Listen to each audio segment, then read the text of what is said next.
Backwards Connect motherboards are finally here and we have Project Zero. Let's utilize this motherboard and see if we can come up with the cleanest build that we've ever done. Today's case we're going to be building in is the MSI Pano 100LPZ panoramic case. It is a dual chamber case, which is fantastic because MSI have created fan mounting down the bottom here, so we do have extra airflow coming through considering that the whole front of the case is fully glassed off. Now speaking of airflow, that's a big thing for these cases. We have space for a 360mm radiator at the side of the motherboard, space for a 360mm radiator up the top, and if you actually do change the vertical mounting option to a horizontal mount, you can actually fit a 360mm radiator down below as well. Now, of course, in vertical configuration, you can see we don't have that much room, so you'll be able to fit some fans in there, and that's pretty much it. Now, of course, the side, the top, and the bottom, they do have options for 140mm fans. However, the 140mm radiated variant will not fit, so 360 is the maximum. We also have support for our backwards connect motherboard, so we are going to go with a Project Zero motherboard, and you can fit up to an ATX size. Well, I think there's only one thing left to do. Let's start building. Guys, this has to be one of my favorite motherboards out there. This is Project Zero. It's a Z790 motherboard from MSI with all of the backwards connections, which is going to be the main theme for this build today. I want to see how clean we can keep it. Now, of course, we've got full support for DDR5. We also have NVMe Gen 5 support as well, and USB Type-C 20 gigabits per second. Plus, of course, plenty of USB on the I/O. And we also have support for the brand new Wi-Fi 7. Now, to pair with our 4070 Ti Super gaming PC, we're actually going with a 14700K. We have 20 cores, 28 threads, and a 5.6 gigahertz turbo frequency. This is all around a great CPU. Plenty of cores for our rendering, for our video editing, or even streaming if you like streaming. But for us, it's going to be a fantastic CPU for gaming.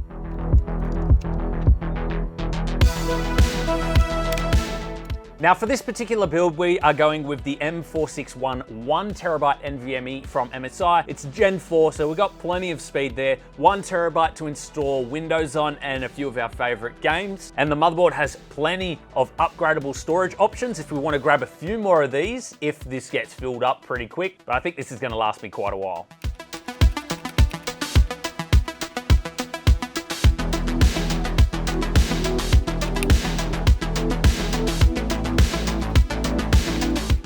So for our RAM, I just grabbed some of the best looking RAM that we have. These are the Corsair Dominator Platinums. We've got a 32GB set running at 5200 megahertz. It's not the fastest that we have, but for this PC, we just need some decent speeds and decent amount of RAM for our gaming sessions. I was more after looks for this particular build. I want it nice and clean. I want majority of the components matching as best as we can. So this will do the job.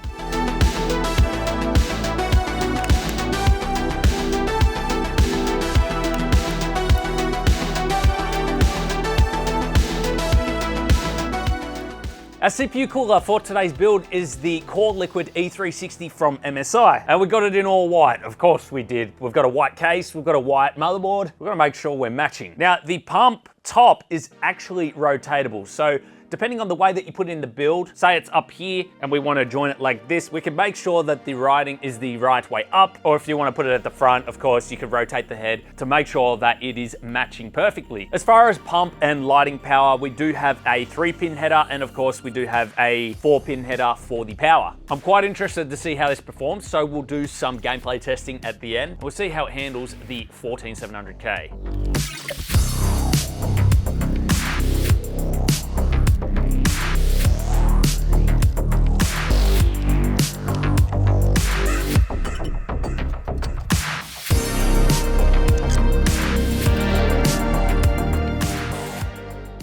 What is this, a size comparison?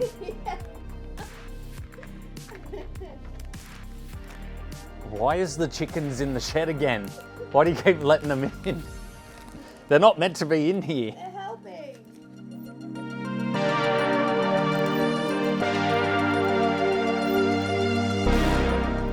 So the fans we're going to be using today are the EZ120 ARGB fans from MSI, and I'm actually quite excited about these fans today. I haven't used them before, however, they seem to have really nice implemented RGB lighting around the front of the design, but also at the rear as well. So if you're doing a push or you're pulling air out, either side of the fan blade looks really good. Even at the sides here, the RGB is implemented in. So if you've got them up the top at a radiator, you'll be able to see this from the front of the case, which is good. There is 33 individual LEDs on this fan with 3 separate zones to control the RGB as well. But the thing I'm most excited about is how they magnetically connect together. So this side has grooves on the fan, this side has the male part. So by magnetically connecting together, because they do have the grooves in the male part, they struggle to come apart. And to connect them for power, we have these little tabs here. So it just bridges the gap between the two, and that's how they connect together and we get our power. It's not just a bridge, it also helps to keep them in place as well.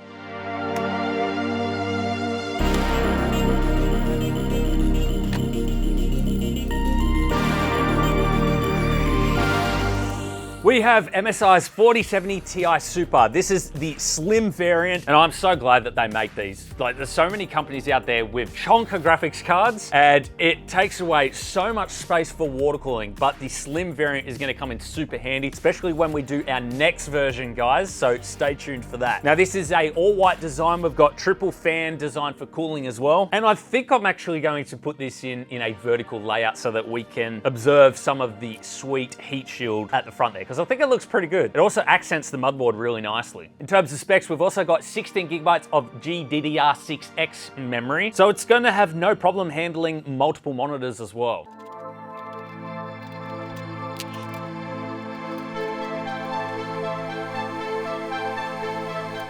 Now for the power supply, we are going with an MSI 850 watt power supply. We chose this one because it is white in color, so we want to match the rest of the build.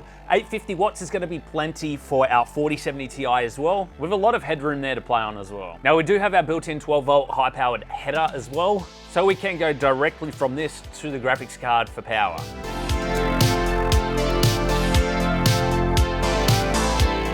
So I'm in my head a little bit with this one. I think there's not enough lighting down the bottom. We only received one pack of the 3 fans there, the EZ120s. And I don't like how the top fans are different from the back fans. It just doesn't really work for me. I really want to make this look good. So what I'm thinking is we're actually going to remove the top fans. I want to leave the EZ120s in there because I think they look really nice. And I'm going to put 3 fans down the bottom, 3 new fans up the top, and 1 at the rear just to fully deck out this case with case lighting. It's also going to provide some better airflow as well, especially bringing some fresh air up and straight into the GPU, being that it will be against the glass. So I think overall it's going to be the right option to take.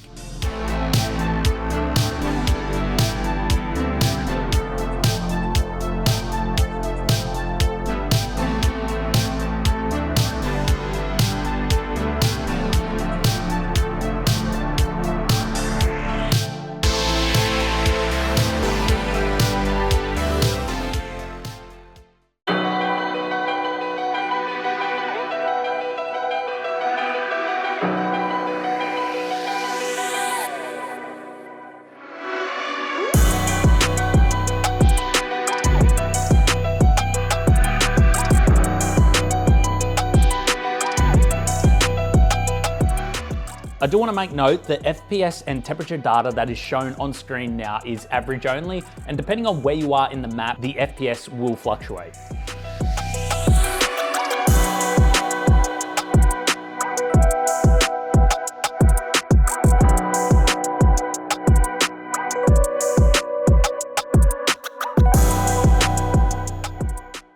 So guys, I really need your thinking caps on. We have just built the clean version of this system. Next, we're actually gonna be doing the black version, but it's gonna be a full-on mod. And I need you guys to leave down in the comments your suggestions on what the theme should be. So I'm gonna choose 4 of the themes. I'm going to leave a poll on Instagram for people to vote on, and that's what the next theme will be. So guys, let me know down in the comments. And before we go, a big shout out to MSI for supporting the content once again.